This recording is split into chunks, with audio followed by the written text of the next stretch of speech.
స్తుతి కీర్తనలో నుండి రెండవ పాటగా మనం పాడుకొని దేవుని మహిమపరుచుకుందాం.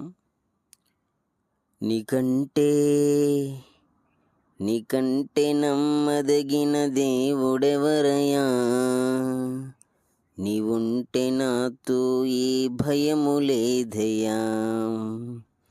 నీకంటే నమ్మదగిన దేవుడెవరయ్యా, నీవుంటే నాతో ఏ భయము లేదయ్యా. మేలు కొరకే అన్నీ జరిగించు యేసయ్యా, కీడు వెనకే ఆశీర్వాదం పంపుతావయ్యా.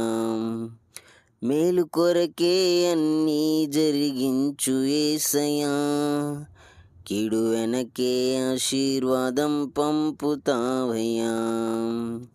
నీకంటే నమ్మదగిన దేవుడెవరయ్యా,